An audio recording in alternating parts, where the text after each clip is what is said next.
আরে ভাইয়া, তোমার মেহেন্দির রংটা তো খুব দারুণ হয়েছে। এর মানে ভাবি তোমাকে অনেক ভালোবাসে। এই কথা শুনে আলী লজ্জায় লাল হয়ে যায়। তখনই সোনিয়ার মা সোনিয়াকে ধমক দিয়ে বলে, বড় ভাইয়ের সাথে মজা করা হচ্ছে, দুষ্ট কোথাকার। আর তাছাড়া তুই ভুল কিছুও বলিসনি। আমার ছেলে এতটাই ভালো যে কেউ তাকে ভালো না বেসে থাকতেই পারবে না। আর তুই এখনো এখানে দাঁড়িয়ে আছিস কেন? হ্যাঁ, বিয়ে বাড়িতে কত কাজ। যা আলীর জন্য হলুদ বাট। আরে মা, তুমি কোনো চিন্তা করো না। এত ভালো করে হলুদ বাটবো আর এত ভালো হলুদ বানাবো যেটা মেখে তোমার ছেলে একদম দুধের মতো সাদা হয়ে যাবে। তখন তোমার বউকে তোমার ছেলের সামনে ফিকা ফিকা লাগবে। হা হা হা হা। আলী মরিয়মের একমাত্র ছেলে ছিল। এই প্রথম তাদের বাড়িতে কোনো বিয়ের অনুষ্ঠান হচ্ছিল, তাই সবাই অনেক বেশি এক্সাইটেড ছিল। আলীর বিয়ে ঠিক হয়েছিল আয়শার সাথে।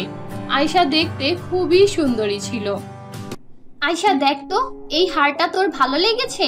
আর লেহেঙ্গা, কেমন লেহেঙ্গা পরবি তুই? তোর পছন্দ হয়েছে এই লেহেঙ্গা? একদম পারফেক্ট আছে, আমার পছন্দ হয়েছে। তুই মেকআপ আর্টিস্টদের সাথে কথা বলেছিস? তুই কি তাদের বলেছিস দুইজন এক্সট্রা মানুষ আনতে? দেখ, তোর বিয়ে মানে আমার অর্ধেক বিয়ে, তাই তোর সাথে সাথে আমাকেও তো সাজতে হবে। বল, তুই কিন্তু ভালো মেকআপ আর্টিস্ট বুক করিস, কেমন? আরে বাবা হ্যাঁ, মেকআপ আর্টিস্ট বুক করে দিয়েছি, আর তাদেরকে 2টা এক্সট্রা লোক আনতেও বলেছি। দুই পরিবারে বিয়ে নিয়ে অনেক হইচই ছিল, সবাই অনেক খুশি ছিল। বন্ধুরা, তোমরা তোমাদের নাম কমেন্ট বক্সে কমেন্ট করে জানাও, কারণ তোমাদের নাম দিয়েই তৈরি হবে আমাদের পরবর্তী কার্টুন ভিডিও। আর সেই সাথে এই ভিডিওটিতে একটি লাইক করে আমাদের চ্যানেলটি সাবস্ক্রাইব করে দাও। পরের শুক্রবারে আয়শা আর আলীর বিয়ে হয়ে যায়। বিয়ের পরের দিন সকালে, হায় খোদা, কত লেট হয়ে গিয়েছে, 8টা বেজে গিয়েছে। এই বিয়ে বাড়ির দৌড়াদৌড়িতে তো আমি একদম ভেঙে পড়েছি। এখন তাড়াতাড়ি রান্নাঘরে যাই, রান্না করতে হবে। মরিয়ম বেগম রান্নাঘরে যায়, তখন দেখে, আরে বৌমা, তুমি এত সকালে এখানে কেন? হ্যাঁ মা, আমি সকাল 5টা বাজে উঠেছি।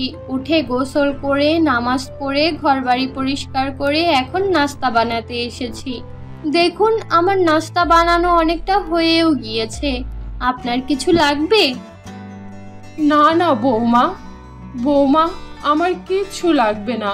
আমার তো ভাগ্য খুলে গিয়েছে যে আমি তোমার মতো বৌমা পেয়েছি। আজকালকার মেয়েরা তো 12টার আগে ঘুম থেকেই উঠে না, সেখানে তুমি ভোর 5টায় ঘুম থেকে উঠে আমার ঘরের সব কাজ করে ফেলেছো। সত্যি বৌমা, তোমার মা বাবা তোমাকে অনেক ভালো শিক্ষা দিয়েছে। বাকিদের কথা তো আমি জানি না।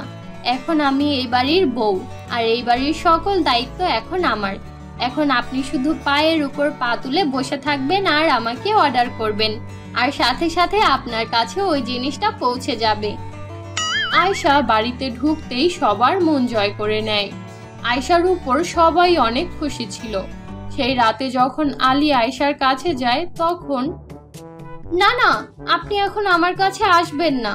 আমি একটা মান্যত করেছিলাম, আমি যদি আপনাকে পাই তাহলে 13 দিন পর্যন্ত অজু ভাঙবো না, আর সিলেটে গিয়ে মাজার জিয়ারত করে আসব।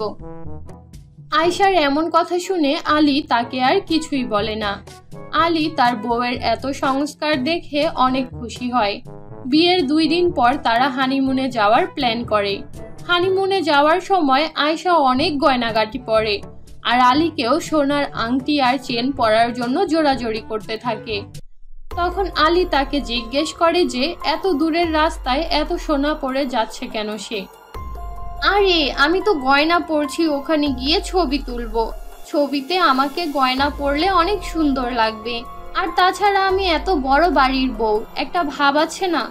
এখন তুমিও এই সোনার আংটি আর চেনটা পরে নাও, আর জলদি করো, আমাদের দেরি হয়ে যাচ্ছে। তখনই সেখানে মরিয়ম বেগম চলে আসে। আরে বউ, তোরা সিলেটে যাচ্ছিস, এত গয়না পরে যাচ্ছিস কেন? শুনশান এলাকা, না জানি ওখানে কেমন কেমন লোক থাকে, চোর ডাকাতের খপ্পরে পড়লে কি করবি? আম্মা, আপনি কোনো চিন্তা করবেন না, আমি এই সব গয়না সহি সালামতে বাড়ি ফিরিয়ে নিয়ে আসব। আর এমনিতেও এটা আমার মান্যত ছিল। ঠিক আছে বৌমা, তাহলে তোমরা সাবধানে যাও। ওখানে পৌঁছে আমাকে কল করো, আর নিজেদের খেয়াল করো। আর উল্টাপাল্টা মানুষ দেখলে 10 হাত দূরেই থেকো। সবার থেকে দোয়া নিয়ে তারা সিলেটের উদ্দেশ্যে বেরিয়ে পড়ে। স্টেশনে যাওয়ার পর তারা আরও 3 জন লোককে দেখতে পায়, যারা কিনা তাদের সাথে সিলেট যাচ্ছিল। এরপর তারা সবাই ট্রেনে বসে সিলেটে চলে যায়। কিন্তু সেখানে যাওয়ার 2 দিন পরেও আয়শা আর আলীকে রিচ করা যাচ্ছিল না। গত 2 দিন ধরে আয়শা আর আলীর ফোন বন্ধ। আমার তো অনেক ভয় লাগছে। আরে মা, তুমি কোনো চিন্তা করো না, ওরা হচ্ছে নতুন দম্পতি, এখন ওরা কত ব্যস্ত বলো। তুমি ওদের বারবার ফোন দিয়ে বিরক্ত করতে চাইছো কেন? এইভাবে আরো 2 দিন কেটে যায়। 3 দিনের দিন আলীর লাশ পাওয়া যায় সিলেটের পাহাড়ের নিচে। কেউ বুঝতেই পারছিল না রোমান্টিক মধুচন্দ্রিমা এত ভয়ঙ্কর মধুচন্দ্রিমায় কিভাবে বদলে গেল। পুলিশরাও দ্রুত কাজ শুরু করে দেয়। পুলিশরা মরিয়ম আর আয়শার কল রেকর্ড চেক করে। কিরে বউ, তোরা পৌঁছে গিয়েছিস? কাল থেকে কল দিচ্ছি, তোদের ফোন বন্ধ। আরে আম্মা, এখানে নেটওয়ার্ক থাকে না, তাই হয়তো ফোন বন্ধ দেখাচ্ছিল। আপনার ছেলে পাহাড়ে ঘুরতে গিয়েছে, আর আমি এখন রুমে বসে আছি। ঠিক আছে, তোরা খাবার খেয়ে নিয়েছিস?